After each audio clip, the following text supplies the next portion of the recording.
Hello दोस्तों, स्वागत है आप सभी का स्लीपी क्लासेस में। दोस्तों, बैक टू बेसिक्स एक सीरीज हम चला रहे हैं जिसमें हम बिल्कुल बेसिक कॉन्सेप्ट से आपको चाहते हैं जो लेकर चलना, ताकि आप एडवांस्ड कॉन्सेप्ट्स को आराम से पढ़ सकें। ठीक है, आज हम इसमें बात करेंगे मॉनेटरी पॉलिसी के बारे में। दोस्तों, फिस्कल पॉलिसी हमने लास्ट टाइम कवर की थी, ये है मॉनेटरी पॉलिसी। ये इसका जो मतलब क्या हुआ, देखो एक बिल्कुल सिंपल सी चीज मैं आपसे पूछता हूँ कि what is the price of the money. आप कहेंगे अरे प्राइस ऑफ मनी ये क्या बात बनी, प्राइस ऑफ मनी का कोई मतलब बना कि मनी तो ऑलरेडी यूज होती है किसी और चीज की प्राइस पे करने में, इसकी मनी की कैसे कीमत हो सकती है।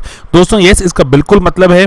आप मुझे सिंपली एक चीज समझ के बताइए कि आपकी जो पैसे की जो कीमत है वो कैसे डिसाइड होगी। लेट्स से अगर आपने 100 रुपए उधार लेने हैं, अगर 100 रुपए उधार लेने पे आपको 10 रुपए चुकाने पड़ रहे हैं, जिसको हम इंटरेस्ट कहते हैं, ठीक है, जो 10 रुपए चुकाने पड़ रहे हैं, या फिर अगर 20 रुपए चुकाने पड़ रहे हैं, तो कौन सी मनी सस्ती हुई?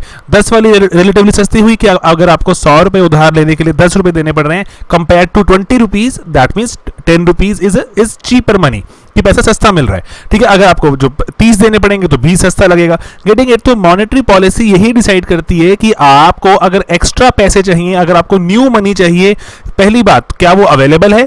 ठीक है, आपके लिए न्यू मनी अवेलेबल है? क्या पता आप 1000 रुपए देने को तैयार हैं 100 रुपए के लिए, कि आप ये लीजिए 100 रुपए, मैं ग्रेजुअली आपको 1000 रुपए चुका दूंगा इसके, लेकिन अवेलेबल ही नहीं है किसी के पास देने के लिए, है ना। तो पहली बात तो अवेलेबिलिटी होनी चाहिए। देन उसके बाद कि कितने की कीमत पड़ेगी उसकी, ठीक है, कितना इंटरेस्ट चार्ज करेंगे उस पर। तो मॉनेटरी पॉलिसी यही डिसाइड करती है कि अगर हम इंटरेस्ट बहुत बढ़ा देंगे तो मार्केट में नई मनी आनी कम हो जाती है। अगर हम बहुत सारा पैसा बैंक्स को बोलें कि आप अपने रिजर्व्स में बंद करके रख लीजिए, तो मार्केट में नई मनी आनी कम हो जाएगी। Getting it? तो मॉनेटरी पॉलिसी सिर्फ ये मनी की सप्लाई को डिस्कस करने की एक तरीका है जो सरकार के पास जो पॉलिसी रहती है कि अगर बहुत सारा मार्केट में पैसा आ जाता है तो इन्फ्लेशन हो जाती है। ठीक है, मार्केट में पैसा जब रिलेटिवली कम हो जाता है तो इन्फ्लेशन कम हो जाती है ना। इन्फ्लेशन मतलब महंगाई। कि महंगाई कैसे? कि अगर एक ही चीज के लिए अगर आप भी पैसे देने को तैयार हैं, आपकी जेब में पैसा भी है, मेरे पास भी पैसा है, तो हम कहेंगे चलो एक काम करो, मैं बोल सकता हूं कि मेरे से 2 रुपए फालतू ले लो, ये चीज मुझे दे दो आप। ठीक है, हो सकता है आप बोले नहीं मुझसे 5 फालतू ले लो। तो करते करते इन्फ्लेशन ऐसे चीजों की प्राइस बढ़ा दे, जो आपकी जेब में पैसा जो है, मेरी जेब में पैसा जो है, वो चीजों की प्राइस बढ़ा देगा। ठीक है, इन्फ्लेशन आ जाएगी। तो इसलिए इसको कर्टेल करने के लिए, इन्फ्लेशन को रोकने के लिए सरकारें मॉनेटरी पॉलिसीज बनाती हैं जनरली, ताकि प्राइस स्टेबल रहे। तो इसीलिए कि कोई चीज कितनी सस्ती है, कितनी महंगी, और कोई चीज के बियॉन्ड अगर मनी, आपकी मनी कितनी सस्ती है या कितनी महंगी, ये मॉनेटरी पॉलिसी डिसाइड कर रही है। तो इसीलिए मॉनेटरी पॉलिसी किस में इंटरेस्टेड है? Monetary policy is interested in your interest rates, ठीक है, एंड अवेलेबिलिटी ऑफ क्रेडिट। कि क्रेडिट का मतलब उधार, कि कितना जल्दी आपको उधार मिल जाएगा। अगर उधार लेना ही बहुत मुश्किल है तो ऑटोमेटिकली जो आपकी मॉनेटरी पॉलिसी बहुत टाइट हो जाएगी कि नया मार्केट में पैसा आता ही नहीं है, जो नई मनी क्रिएट ही नहीं होती। ठीक है, तो इसीलिए ये कंट्रोल करती है कि इंटरेस्ट कितना पे करेंगे हम, एंड मनी सप्लाई। ऑलराइट, तो ओके, अब आगे, क्योंकि ना ये थोड़ी हाई फाई टर्म्स लगती हैं लेकिन बच्चे डर जाते हैं। मनी सप्लाई ये क्या होता है? मनी सप्लाई मतलब मार्केट में कितना नया पैसा आराम से आ सकता है। अगर इंटरेस्ट सस्ता होता है जल्दी आ जाता है, अगर इंटरेस्ट महंगा होता है थोड़ा, तो जो लोग बोरो कम करते हैं। Getting it? ओके, तो अब इसीलिए जो मॉनेटरी पॉलिसी जनरली डिसाइड कौन करता है? देश का कोई सेंट्रल बैंक, जो भी आपके कंट्री में सेंट्रल बैंक है, जैसे इंडिया में रिजर्व बैंक ऑफ इंडिया है, ठीक है, एंड यूएसए में इसको फेड बोलते हैं, ठीक है, फेडरल रिजर्व। तो ऐसे वेरी करते हैं। यूके में, इंग्लैंड में उसको बैंक ऑफ इंग्लैंड बोलते हैं। ठीक है, ये वेरी करते हैं। सेंट्रल बैंक ही बनाता है कि पैसे की कितना जो फ्लो बना के रखना है, एंड कितना कम करना है, ज्यादा करना है, अकॉर्डिंगली। तो इसीलिए 3 इंस्ट्रूमेंट्स रहते हैं मॉनेटरी पॉलिसी के, कि रिजर्व रिक्वायरमेंट्स, कि बैंक्स को कितना पैसा बोले कि आप इसको बंद करके रखो अपने रिजर्व्स में, बाहर नहीं आना चाहिए, ठीक है, लोगों तक। ग्रेजुअली जब हमें और पैसा देना होगा तो आपके रिजर्व से निकाल के लोगों में, जनता में और देना शुरू कर देंगे। ठीक है, reserve requirement. Then policy interest rates, की पॉलिसी इंटरेस्ट रेट मतलब अगर आपको सेंट्रल बैंक से अगर किसी को उधार लेना है, किसी बैंक को, सेंट्रल बैंक जैसे इंडिया में रिजर्व बैंक ऑफ इंडिया है, तो अगर उससे किसी को उधार लेना है तो कितना सस्ता कितना महंगा मिलेगा, पॉलिसी इंटरेस्ट रेट्स कहते हैं उन्हें। ठीक है, and then open market operations, OMOs का मतलब होता है कि आप अगर जैसे सरकारी जो जैसे बॉन्ड्स, सरकारी बॉन्ड का मतलब हुआ सरकार को उधार लेना। ठीक है, अगर सरकार को उधार लेना है, ठीक है, तो सरकार उधार के जैसे हो सकता है बैंक से ले ले, सरकार हो सकता है उधार जनता से ले ले। तो अगर जब सरकार जनता से उधार लेगी या बैंक से उधार लेगी तो बैंक्स का या जनता का बहुत सारा पैसा सरकार के पास चला जाएगा। ठीक है, तो ऐसा करने के लिए हेल्प कौन करता है? वैसे सेंट्रल बैंक ही करता है, जो आरबीआई है हमारे देश में। तो आरबीआई ही सारी ये काम पूरे करता है, सरकार को उधार लेकर देता है।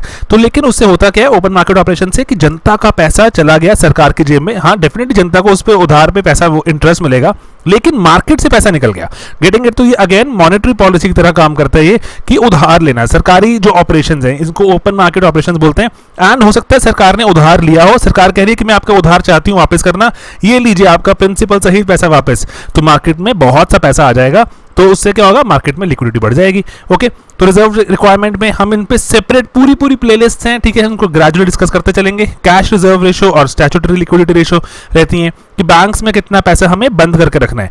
ओके, पॉलिसी इंटरेस्ट रेट में वैसे एक दो चीजें रहती हैं, रेपो और रिवर्स रेपो, कि अगर आपने सेंट्रल बैंक से उधार लेना है, अगर किसी बैंक ने, या फिर सेंट्रल बैंक को उधार देना है, ठीक है, तो रेपो एंड रिवर्स रेपो रहती है वहां पर।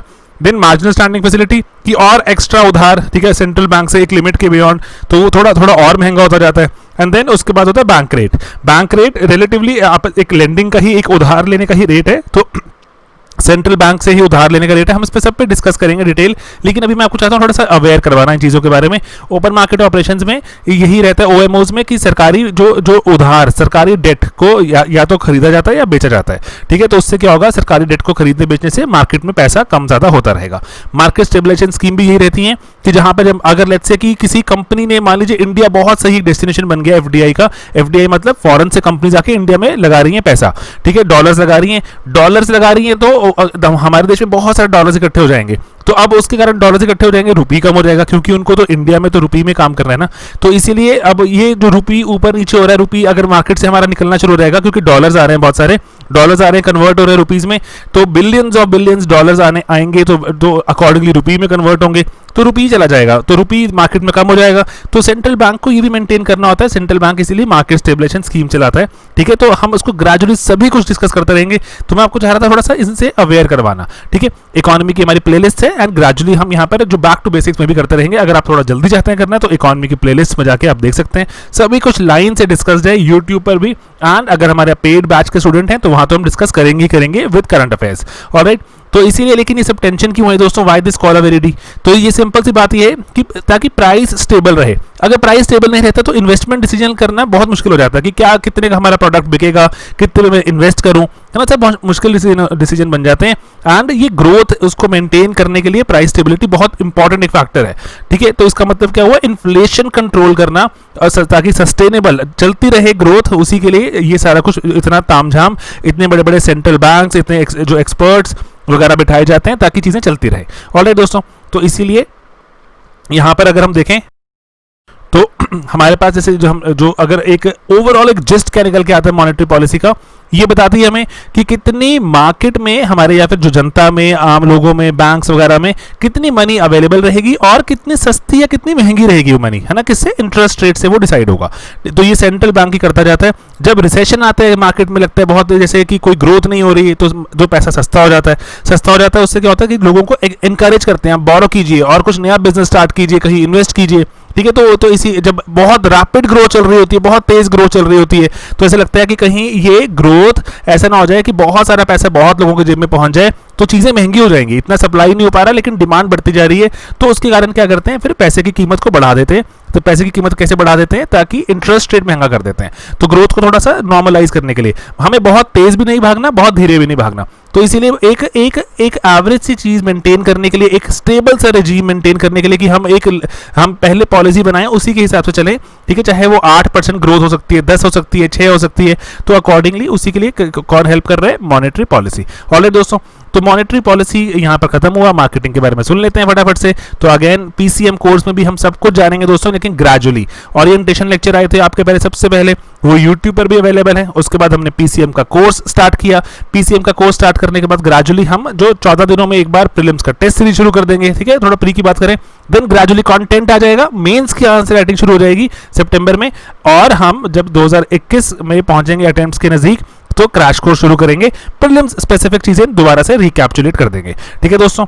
तो बस यही है, हमारे इसीलिए कोर्सेज अवेलेबल हैं। पीसीएम बैच में एसए का सेपरेट कोर्स है, पॉलिटिकल साइंस भी इसमें इंट्रोड्यूस हो गया दोस्तों। तो बच्चों ने पॉलिटिकल साइंस, बहुत ज्यादा डिमांड थी, तो अकॉर्डिंगली पॉल साइंस भी मैम ने इस बार शुरू कर दिया, ठीक है दोस्तों। सोशियोलॉजी तो हमारा चल रहा है पहले से ही, कॉम्बिनेशन में सब चीजें एग्जिस्ट करती हैं, तो आपके 4 पैसे एक्स्ट्रा बच जाते हैं। एंड प्रीलिम्स की टेस्ट सीरीज भी शुरू हो जाएगी हमारी जुलाई में। एंड बाकी अभी आप ये sleepyclasses.com पे जाके आप टारगेट 2021 टैब को दबाएंगे, आपको ये सभी के सभी कोर्सेज वहां पर इजीली अवेलेबल। 2020 अगर आप कर रहे हैं, तो आप हमारी जो प्रीलिम्स की टेस्ट सीरीज है और हमारा क्रैश कोर्स, तो ये बहुत रैपिडली चीजों को कवर करता है। अगर आप स्पेसिफिक किसी एक सब्जेक्ट के बारे में चाहते हैं खरीदना, तो वो भी अवेलेबल है, ठीक है। ये पेड कोर्सेज हैं। पेड कोर्सेज में आपको इसीलिए, अगर हमारा पीसीएम बैच हमारा सबसे ही इंपॉर्टेंट बैच रहता है पूरे साल का, जहां पर हम पूरे के जो सिर्फ कंटेंट नहीं, कंटेंट के साथ उसको अपग्रेड भी कर रहे हैं, एंड अपग्रेड करते करते ग्रेजुअली आपको जो साथ में हर रोज एक थोड़ा छोटा सा क्विज मिल जाता है, एंड उस क्विज के बाद आप जो ग्रेजुअली थोड़ा प्रिपेयर हो जाएंगे तो प्री की टेस्ट सीरीज आ जाएगी एंड मेंस की आंसर राइटिंग। ठीक है, तो ये कुछ चीज़ें हैं, बहुत ही हम सुपर कॉस्ट इफेक्टिव तरीके से आप तक पहुंचाने की ट्राई कर रहे हैं, एंड हम उम्मीद करते हैं कि ऐसा कंटेंट क्वालिटी और इतनी जो लो कॉस्ट में अफोर्डेबिलिटी के साथ शायद को नहीं दे पा रहा, तो आप तक ये पहुंचे एंड आप भी अफसर बने। ठीक है दोस्तों, बाकी प्रीमिक्स प्री क्योर का आप पूरा फायदा उठाएं और पीडीएफ्स भी आप हमारे चैनल से ले सकते हैं। तो ये छोटा सा हमारा लेक्चर था मॉनेटरी पॉलिसी पर। ठीक है दोस्तों, मिलते हैं अपने अगले लेक्चर में, बाय बाय।